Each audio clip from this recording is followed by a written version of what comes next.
우리나라 법에 이 공무원 품위 유지 의무 조항이라는 것이 있습니다. 국가기관에 소속된 공무원들은 이 공무원다운 품위를 지켜야 한다, 이런 차원에서 만든 조항이라고 하는데요. 그래서 이제 위반했을 때는 일반인들보다 훨씬 강력한 처벌 수위 기준을 갖고 있다고 합니다. 그래서 제가 이런 법이 있다는 것을 알고 나서 좀 궁금했습니다. 이 공무원들은 이런 법에 대해서 어떻게 생각할까? 제가 짐작해 보니까요, 이런 법이 좀 불편하기도 하겠지만 어떤 면에서는 이게 공무원들에게 엄청난 긍지를 가져다 주는 거 아닙니까? 그만큼 기대가 많고 그만큼 하시는 역할들이 중요하니까 이런 품위도 지켜야 된다, 품위 유지 의무 조항이 있는 거 아니냐. 제가 그런 맥락에서 저도 이제 목회자다가 보니까요, 제가 목사가 된 이후로 늘 마음에 품고 있는 영어 단어가 하나 있습니다. dignity라는 단어인데요, 품위, 위엄, 이런 뜻을 가지고 있는데, 저는 제가 정말 공무원들에게 품위 유지 의무가 있다고 한다면 말씀을 전하는 우리 목회자들에게도 마찬가지라 생각합니다.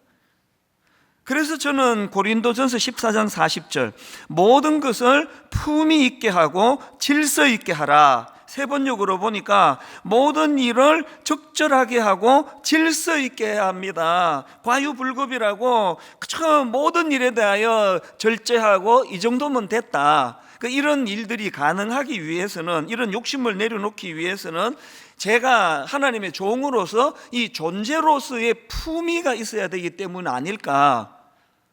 그래서 제가 우리 교회 젊은 교역자들에게 가장 많이 강조하는 것 중에 하나가 이겁니다. 목사가 무엇으로서 성도님들에게 말씀을 전할 명분은 없겠느냐. 하나님이 아무 자격 없는 저희들한테 이런 놀라운 권한을 주셨다면 거기에 걸맞는 품위, 디그니티가 있어야 된다. 절대 소탐대실하지 마라. 소탐대실은 목회자에게 그건 독약이다, 독약. 늘 목회자로서의 이 품위를 지켜야 된다는 생각을 하고 있는데요, 사실 이건 우리 같은 목회자들에게만이 아닙니다. 그 놀라우신 예수 그리스도의 은혜로 변화된 모든 크리스찬들에게 저는 바로 이것이 필요하다고 생각합니다. 우리가 지켜야 될 그 품위가 어떤 것일까요? 에베소서 5장 8절을 보십시오. 너희가 전에는 어둠이더니 이제는 주 안에서 빛이라. 이제는 주 안에서 빛이라.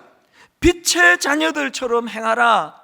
이게 디그니티라는, 이게 우리가 지켜야 될 존재에 걸맞는 품이라는 겁니다. 세상 사람들에게 우리의 존재가 엄청 머리가 똑똑하더라, 엄청나게 그냥 그 실력을 갖추었더라, 이것보다 중요한 거는 예수 믿는 사람들을 보면 품위가 있어. 품위가 뭔가 그런 품위가 있어. 공무원들에게도 품위 유지를 요구하고 있다면 변화받은 우리야 당연히 이런 마음의 기도 제목이 필요할 거 아니겠습니까?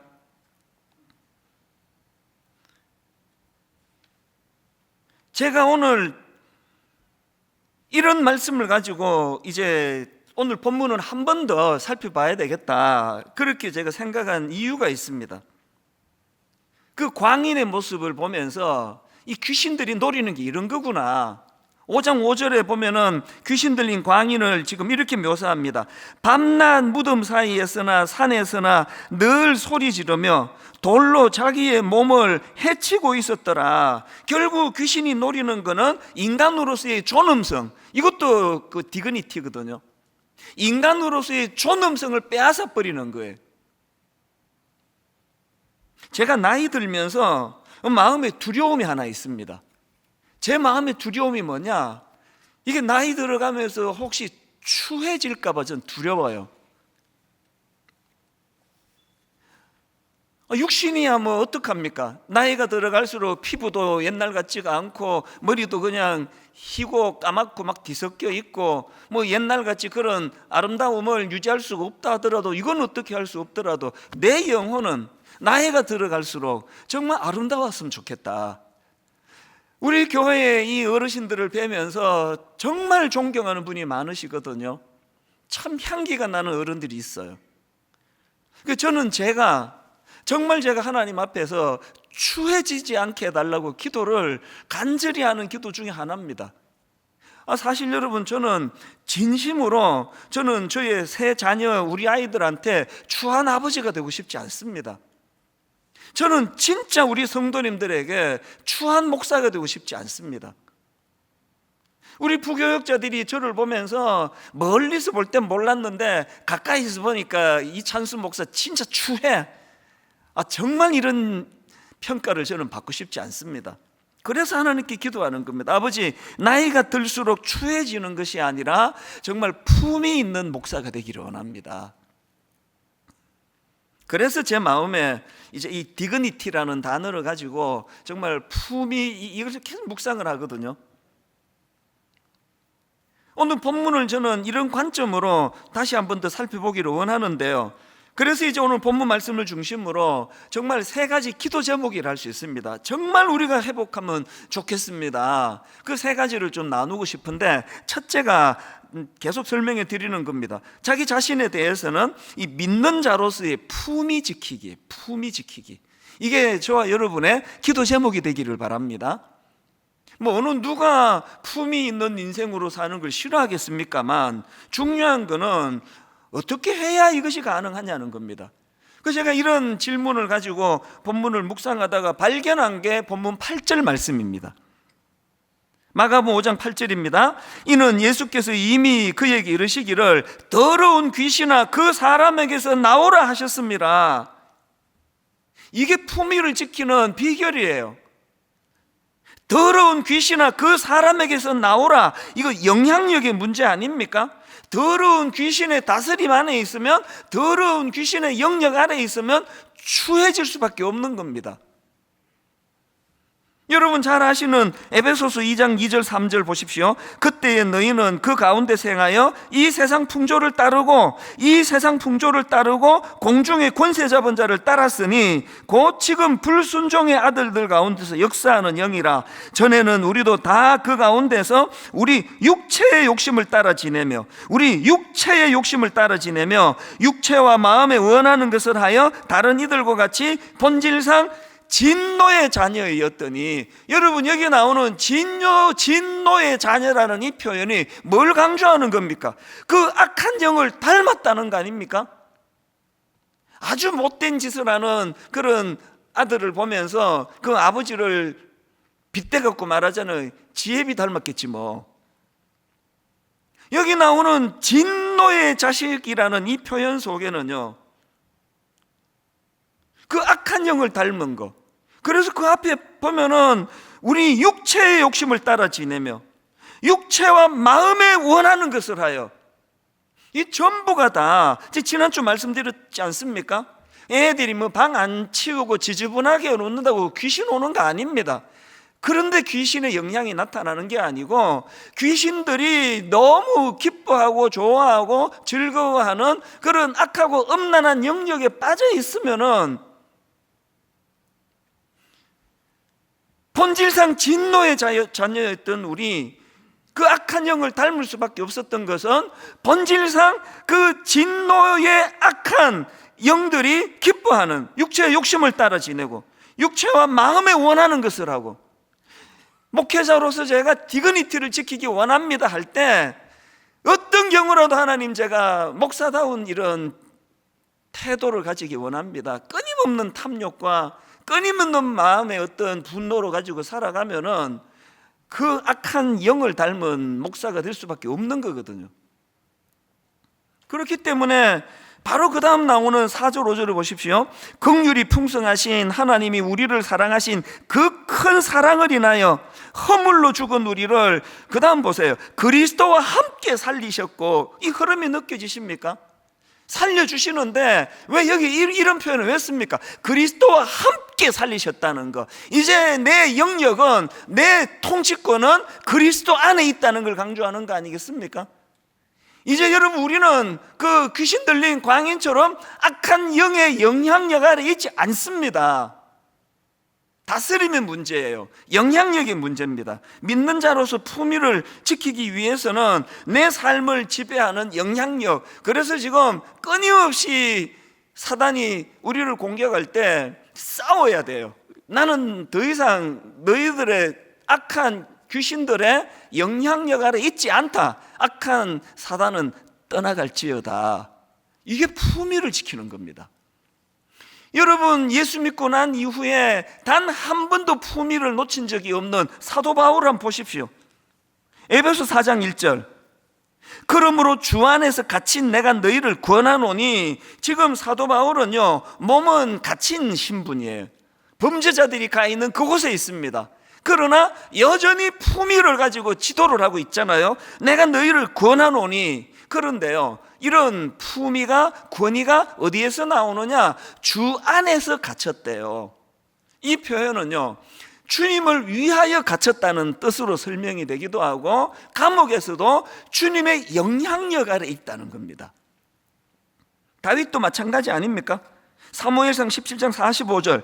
다윗이 블레셋 사람에게 이르되 너는 칼과 창과 단창으로 내게 나오거니와, 너는 칼과 창과 단창으로 내게 나오거니와 나는 만군의 여호와의 이름 곧 내가 모욕하는 이스라엘 군대의 하나님의 이름으로 내게 나아가노라. 지금 사도 바울이 감옥에 있는 것처럼, 겉으로 보기에 품위가 다 하나도 없는 것처럼, 어린 소년 다윗이, 여러분, 그 골리앗이 가지고 있는 군사로서의 그 모양새, 너무나 큰 칼을 차고 군장을 다 갖추고 그렇게 그냥 좋은 덩치를 자랑하는 이런 차원에서의 디그니티가 소년 다윗에게는 없습니다.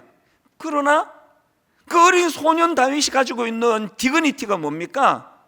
네가 갖고 있는 칼과 창과 단창은 내게 없지만 나에게는 만군의 여호와의 이름이 있다. 만군의 여호와의 이름이 있기 때문에 디그니티를 유지할 수 있는 거예요. 비굴하지 않는 겁니다.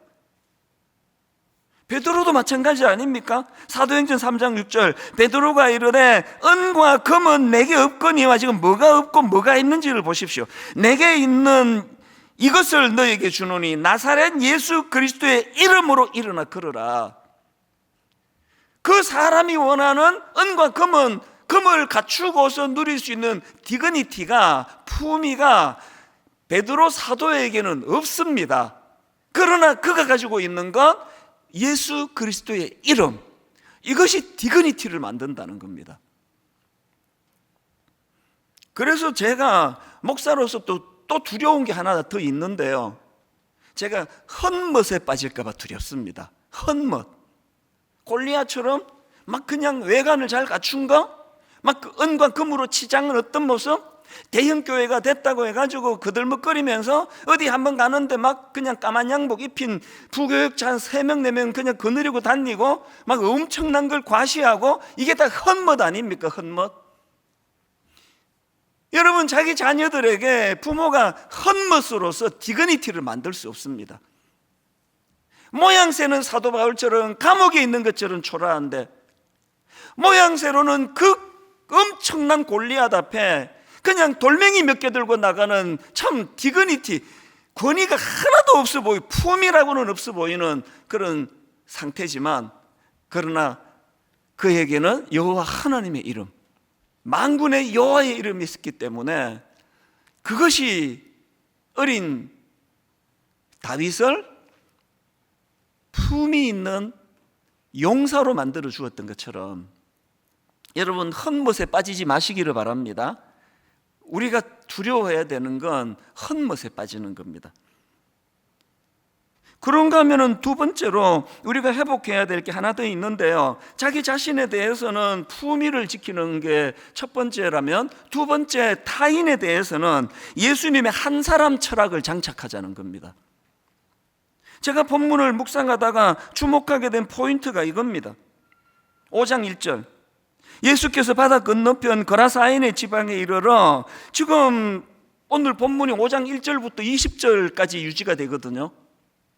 이 말씀의 첫 시작이 바다 건너편 거라사인으로 가시는 것으로 시작이 되고요, 제가 주목하는 건 20절까지의 이 본문 말씀이 끝나고 그 다음 21절입니다. 21절을 보십시오.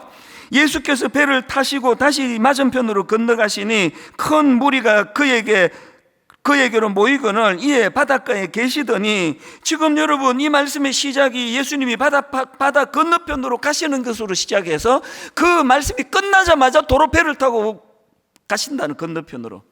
지금 뭘 우리가 여기서 알 수 있는 겁니까? 그렇게 온 세상 사람들이 다 그냥 기피하고 초라하기 짝이 없는 그 광인 한 사람을 위하여 예수님이 그 사람을 만나러 거기에 가셨다는 거 아닙니까? 그리고 그 과정에서 얼마나 많은 고생을 하셨습니까? 2주 전에 제가 그 풍랑을 제자들의 훈련 차원이라고 말씀을 드렸지만, 어쨌든 그 과정에서 예수님이 겪으셔야 됐던, 겪어야만 하셨던 대가 지불이 얼마나 큰 거냐고요. 이게 저에게 감동이 되는 겁니다. 세상의 어떤 지도자가 제가 이런 말 하면 되겠습니까? 아니, 그 한 사람 만나러 나보고 그까지 가라는 거야? 이 예수님의 한 사람 철학을요. 그래서 일만수도 파송운동은 분당 우리 교회에게 정말 유익한 거라 생각합니다. 사람 숫자가 많아지면 많아질수록 그 중에 한 성도의 존재는 작아지는 거거든요. 여기에 반해가지고 이런 한 사람 철학으로 무장한 주님에 반해서 그 본문에 등장하는 마을 사람들을 보십시오. 그 마을 사람들이 그 귀신 들린 광인에게 취한 조치는 하나입니다. 격리. 3절 보십시오. 그 사람은 무덤 사이에 거처하는데 이제는 아무도 그를 쇠사슬로도 맬 수 없게 되었으니, 이 말씀으로 유추할 수 있는 게 뭐겠습니까? 묶어서 내쫓는 겁니다. 격리시키는 겁니다. 그것이 또 그를 또 울분으로 빠뜨리는 거 아닙니까?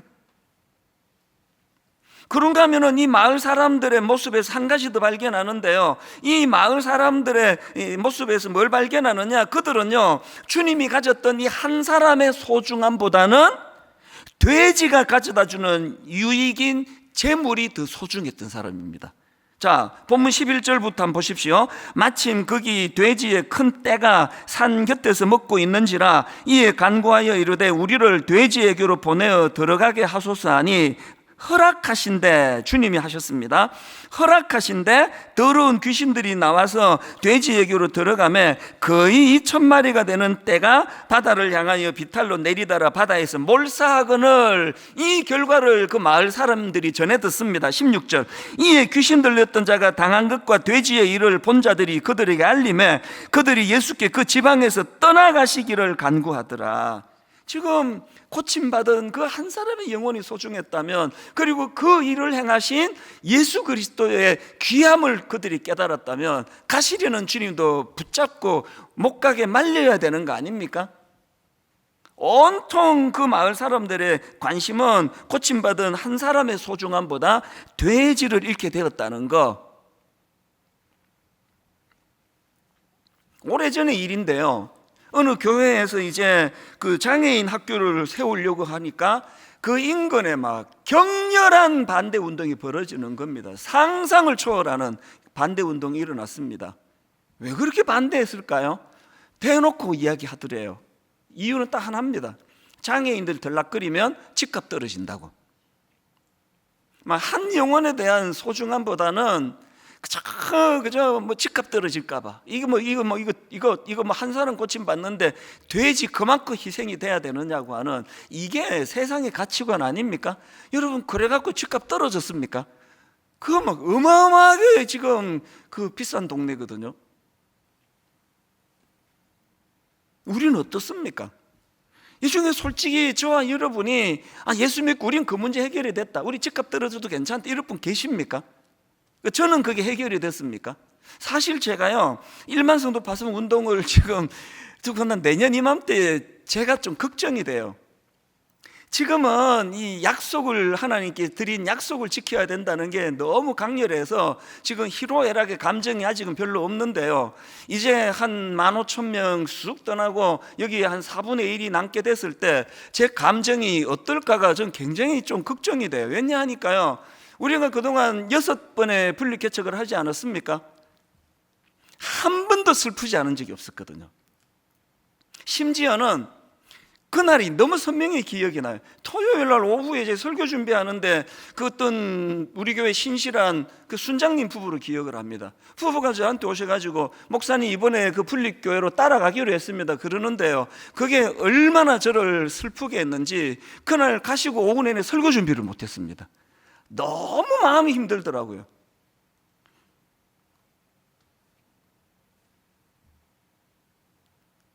내년 이맘때가 돼가지고 이제 제가 뭘 몰라가지고 내년에 내가 안식년을 갖겠다 그랬는데요, 참 그게 뭘 모르는 소리예요. 내년에 여러분 15,000명이 빠져나가고 지금 그 수습을 해야 되는데 제가 없어진다는 게 말이나 되는 소리입니까? 예언하는데요, 절대 안식년 못합니다. 적어도 상반기 중에는 안식년 할 수 있는 상황이 아닙니다. 이게 무슨 막 그냥 그 6.25 이후에 이 복구해야 되는, 그래서 지금 막 이 다수의 순장님들하고 다 빠져나가시기 때문에 내년에 다락방을 지금 할 수 있을지 그것도 제가 지금 퀘션 마크입니다. 전 제가 지금 불안한 거예요. 내년에 제가 이게 그 소문에 이찬수 목사가 그 우울증 치료받고 다닌다더라. 이건 아니잖아요. 그럼 어떻게 해야 됩니까?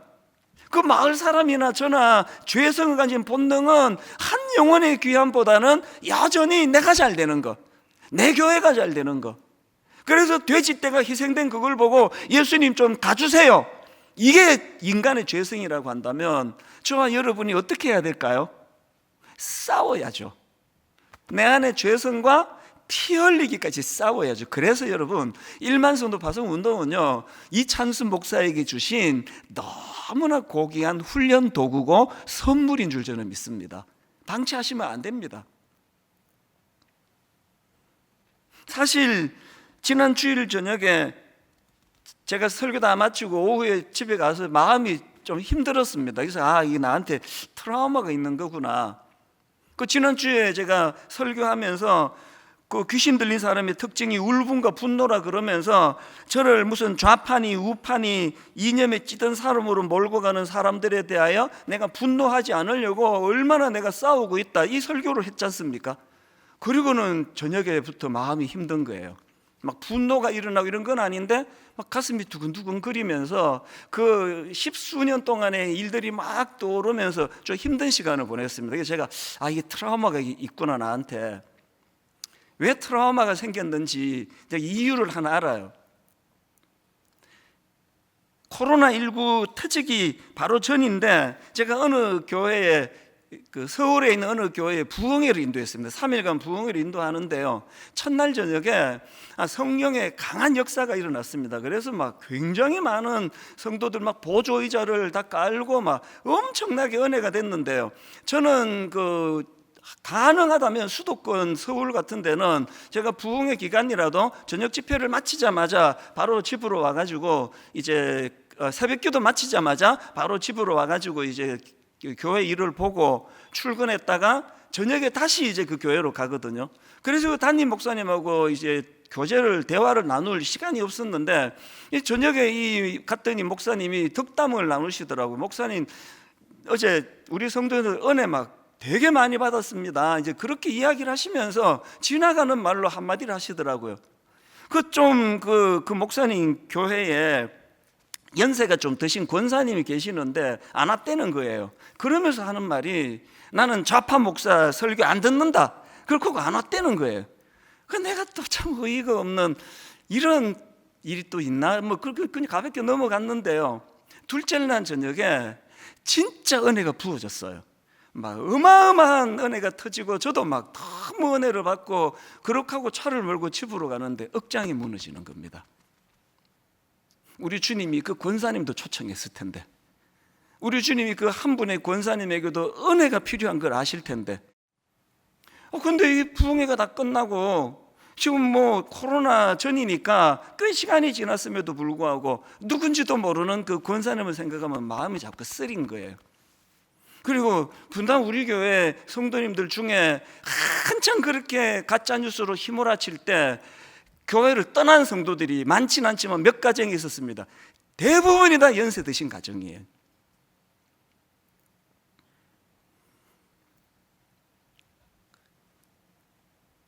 예수님의 그 한 사람 철학을 생각하니까요, 그 떠난 가정 몇 가정 안 되는데 뭐 2만 몇천 가정에 뭐 2만 명이 넘는데 뭐 몇 사람 가는 게 뭐야, 이렇게 이야기하면 저는 주의 종이 아니에요. 말 난 김에 제가 뭐 이런 이야기 뭐 또 하고 또 하고 할 수가 있겠습니까? 저는 사실 그 대통령 선거를 지금 다가오니까 마음에 굉장히 불안한 게 있습니다. 개인 이름을 거론하는 게 제게 좀 부담이 되지만요, 바로잡기 위해서 지금 대선을 앞두고 또 집요하게 이 가짜 거짓을 가지고 공격할 일들이 뭐 지금도 막 있습니다. 벌써 이재명 지사가 분당 우리 교회 장로다, 이런 걸 가지고 막 공격을 해요. 이분이요, 우리 교회를 떠나신 지가, 교회 출석을 안 하신 지가 10년 가까이 됩니다. 그리고 내가 가슴이 아픈 게, 이분은 우리 교회 다니실 때 초신자예요. 복음에 대해서 소개가 필요하고 복음이 필요한 분이에요. 장로라니요. 그래서 제가 이제는 뭐 만날 수도 없고 그러니까 한 번씩 마음의 기도가 나와요. 어느 교회인가 좋은 교회를 출석하시기를 원합니다. 여러분, 저희 교회에는요, 보수 정당에서 국회의원 하신 분도 계시고 뭐 시의원 여러 분 계십니다. 그리고 저희 교회에는 진보 정당에서 정치하시는 분들도 여러 분 계십니다. 그러나 그거를 가지고 제가 구분해 본 적이 단 한 번도 없습니다. 담임 목사님 제 눈에는 딱 둘 중에 하나예요. 이분이 초신자라면 복음을 잘 전해서 예수 믿게 해야 되겠다. 이분이 오래 잘 믿는 중직자라면 정말 이 보수 정치가, 진보 정치가, 우리 크리스찬 성도가 세상에 빛과 소금이 되는 지도자가 됐으면 좋겠다. 그러다 보니까 제가 나는 누구를 지지한다, 나는 어떤 성향을 가지고 있다, 일절 밝히지 않거든요. 우리 딸한테도 얘기 안 해요. 그러니까 이쪽 저쪽에서 그냥 부작용이 일어나는 겁니다. 제가 보수 정권 10년 동안에 이찬수 목사는 보수적인 목사라서 나 여기서 못 있겠다, 그렇게 하고 떠나간 진보적인 성향을 가진 교회 성도들이 몇 명이나 되는지 아십니까? 그랬더니 딱 바뀌니까, 정권이 바뀌니까 완전히 또 정반대 일이 또 일어나는 겁니다. 누가 제보를 해줬어요. 이런 것들을 다루고 있는 뭐 이단의 그 그룹이 있다는 겁니다. 깜짝 놀랄 숫자였는데요, 제가 확인은 안 하기 때문에 숫자를 밝히지는 않습니다. 분당 우리 교회를 또 저를 좌파 교회라느니 저를 이념에 찌든 무슨 좌파 목사라느니 이렇게 믿는 사람은요, 전체로 쳐가지고 극소수에 불과하겠지만 이 이야기를 왜 심각하게 생각하느냐, 우리 주님의 한 사람 철학 때문에 그렇습니다.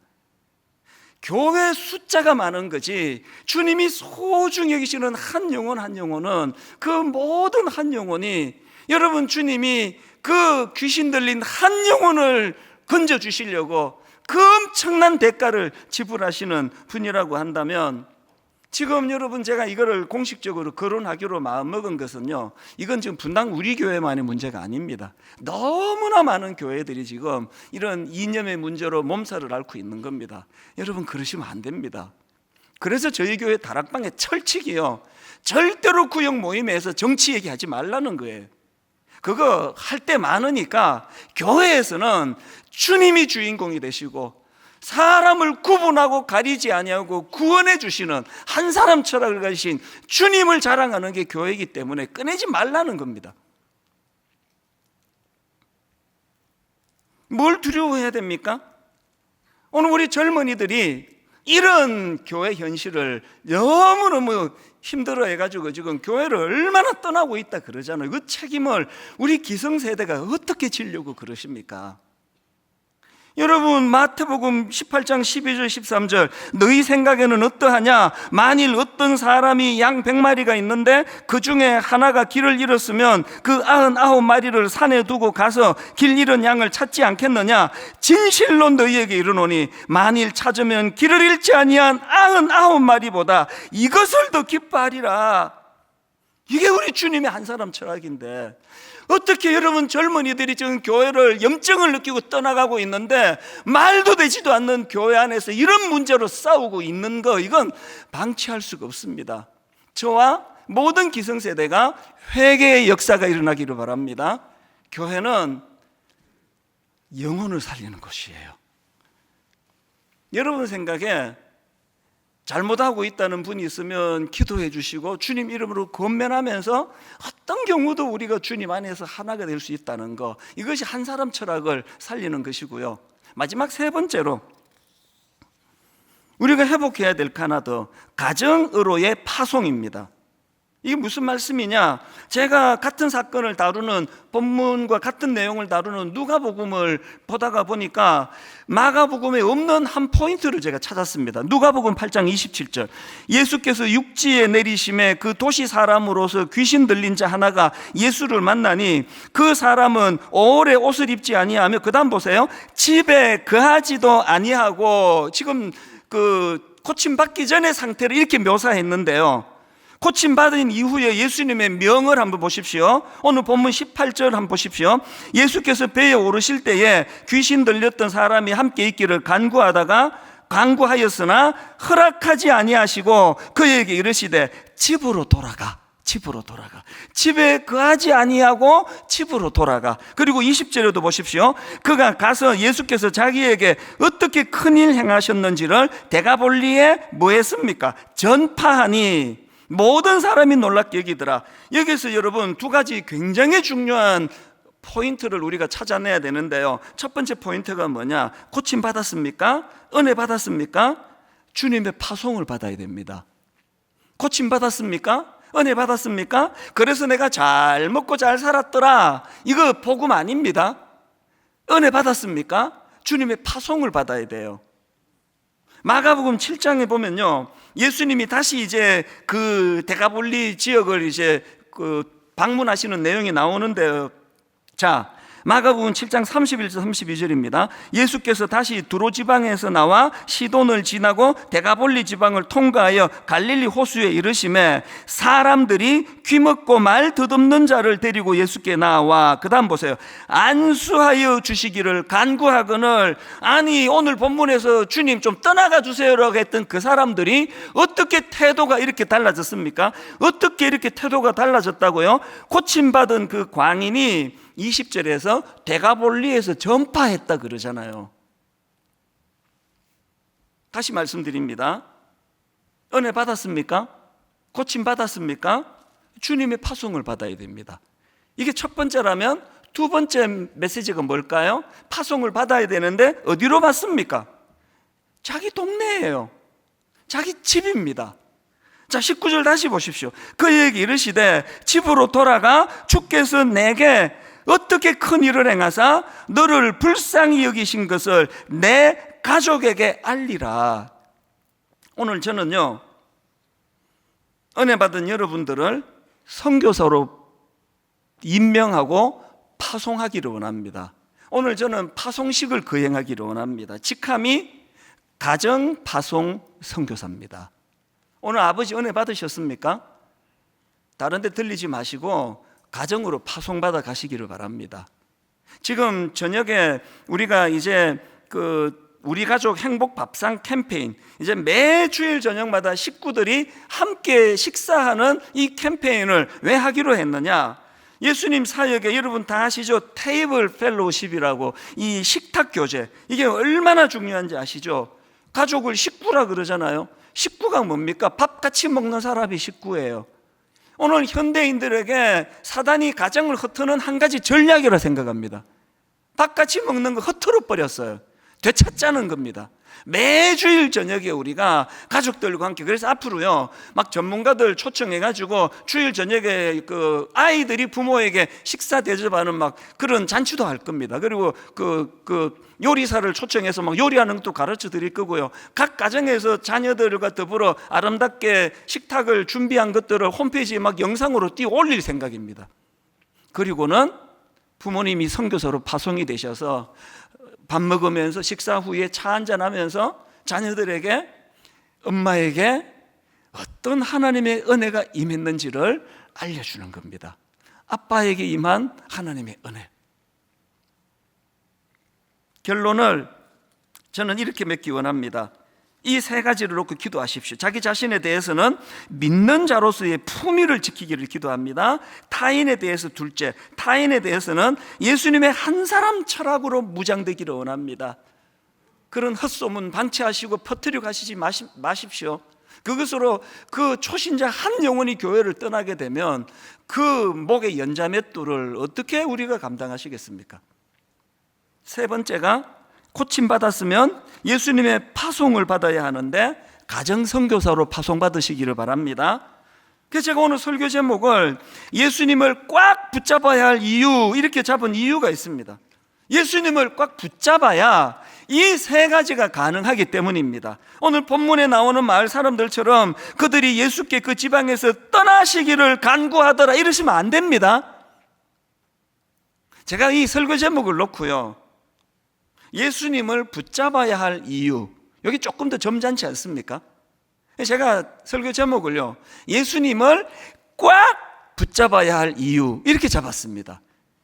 자꾸 보니까 흡족해요. 예수님 붙잡는 거 하고요, 예수님을 꽉 붙잡는 건 다른 줄로 믿습니다. 우리 오늘 어린이 주일이니까요, 또 우리 가족이 함께 드리는 예배니까요, 우리 부모님들하고 자녀들이 저를 따라 한번 이렇게 선포하시면 좋겠습니다. 예수님을 꽉 붙잡아야 합니다.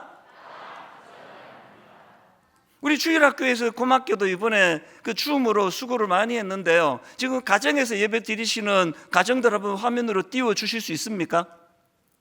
저를 따라 한번 가정에서 큰 소리로, 박수 치지 말고 저를 따라 한번 큰 소리로 한번 선포해 보세요.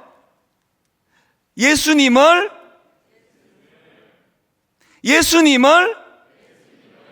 꽉 붙잡아야 합니다.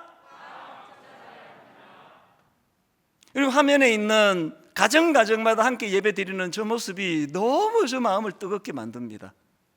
저 화면에 나오는, 그리고 화면에 나오지 않는 모든 가정들마다 예수님을 꽉 붙잡으셔서 이 세 가지를 구현이 돼서 여러분 시간이 가면 갈수록 품위 있는 그리스도인들이 되시고 한 영혼을 불쌍히 여기는 긍휼한 마음을 회복하시고 가정선교사로 파송해 가시기를 바랍니다.